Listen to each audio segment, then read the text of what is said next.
No. Good afternoon, everyone. So I am the next discussant. Continuation lang kay Miss Kandya. So our topic is all about the substance use and abuse prevention. So from the word substance, unsay first na mahuna-hunaan dayon niyo yaon? Mga Drugs. for example, drugs. So let's please kindly read Antoinette. Substance use Ay, ano ba yan? refer to the consumption of substances such as alcohol, drugs, or tobacco that may lead physical, psychological, and social. So when you say substance use, it refers daw, for example, sa mga drugs, alcohol, or tobacco, anything na gina-intake ng tao na maka-affect sa ilahang mental health, physical health, and emotional and whole well-being ng isa ka tao. So now let's differentiate about the substance use and abuse. When you say substance use, it involves the occasional or controlled use of substances which may not yet be problematic. For example, here is drinking alcohol. Makainom pa ka ng substance use pa siya if you have control or makaya pa ninyo. Like for example, dili ka kada adlaw mag-inom. Like for example, occasionally, like for example, may gatherings lang, may mga parties, diraan lang ka mag-inom. So with that, you have controlled pa. Aside from alcohol, it could also be prescribed by a medicine which is prescribed by the doctor. So substance use pa siya. So anyone? Okay, Miss Rachel, do you have an idea about the substance use? Kanang gina-intake sa mga tao na makadawat sa iyo. Yeah, but in a specific, ano gayon, what is substance use? It is chemical.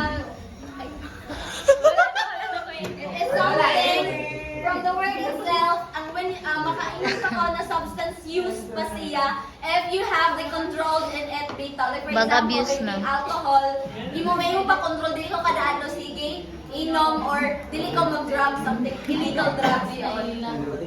Next is substance abuse. It will become substance abuse if like for example, wala na imuha control ani. Like yes, for example, kanang dili na ka mahilom na if dili ka makainom sa so you Di mahimutang. or ka you will take illegal drugs which is very harmful sa atong na tao sa well-being. So here now let's discuss the factors influencing substance use and abuse. First is the lack of parental supervision and support. So it already discussed this in the previous discussion, diba?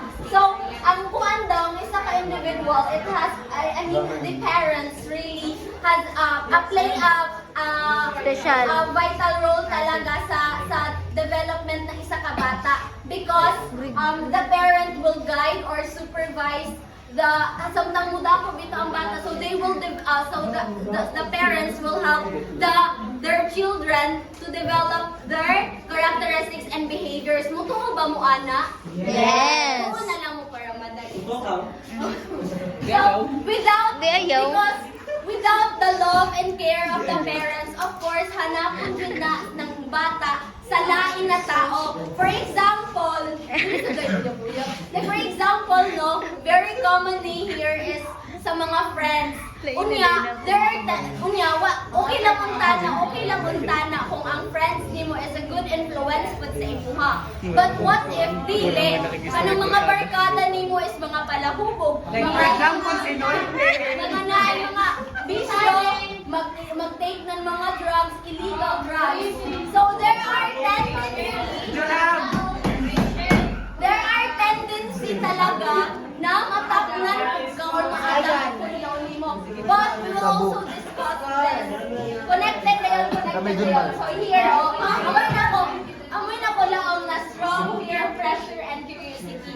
So if you belong in a circle of friends which is naga-intake ng mga illegal drugs, tapos gina-pressure ka that you should also take this because it will help you to become whole individual, ganon. Like kung imo na yung take, malibayo ikaw. So out of curiosity, you will also dwell on it. Do you believe in that? Yes! Yes na lang mo.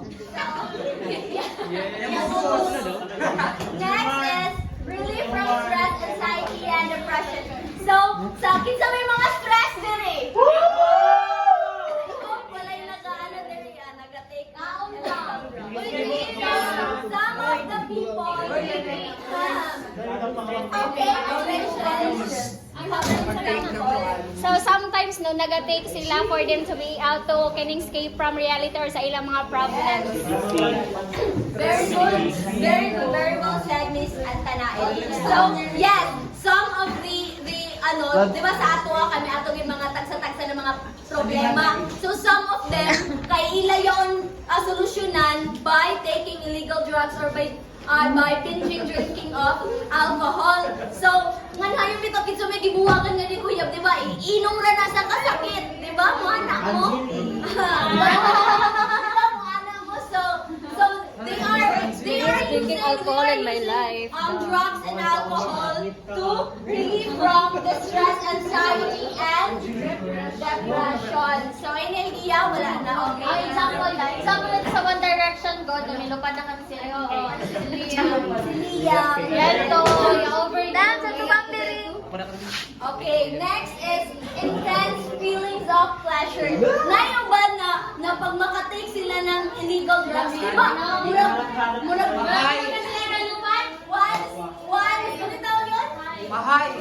Really, once taken, always wanted, di ba ang yaon? Ang ilaha mo to ng mga addiction, mga addiction.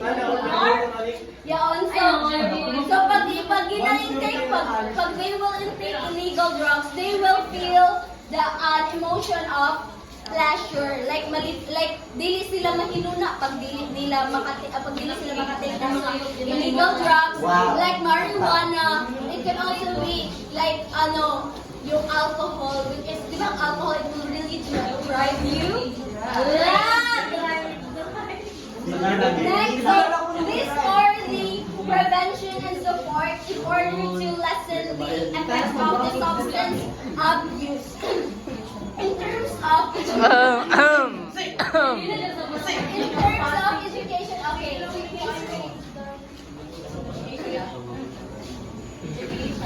About the risk and healthy effects of substances. So here in education, the example here is, like for example, sa ato what is happening here in the classroom. We are teaching you guys on how this drugs or alcohol affects your health. To be to prevent such circumstances and to share, create an awareness for you. And aside from that, as a school staff, they also would want to implement such activities itong discuss ni Miss Sunshine Kanya, which is ang school, pwede sila mag-implement ng mga physical activities para ma-divert ang attention ng isa ka student. Next is the community program. So, ang community programs, guys, like for example, the community could partner with the local organizations creating campaigns about raising awareness sa effect ng substance abuse and to promote community-wide prevention efforts. It could also be educate the parents on what is the signs the early signs of substance abuse for them to communicate with their children and about the drugs and alcohol. And that is treatment options. So, ang treatment options, if dili na gid siya madala, sige tambag ug kuan. Ato na gid siya sige rehab na gid siya. So, in rehab, they provide counseling and therapy sa isa ka addict. Addict na siya. Addict yun matawag yun.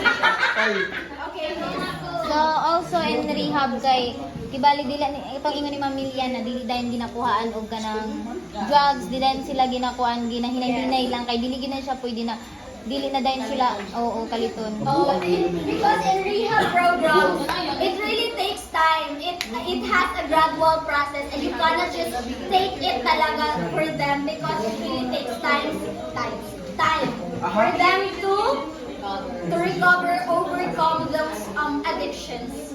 So that would be all in my part. Thank you.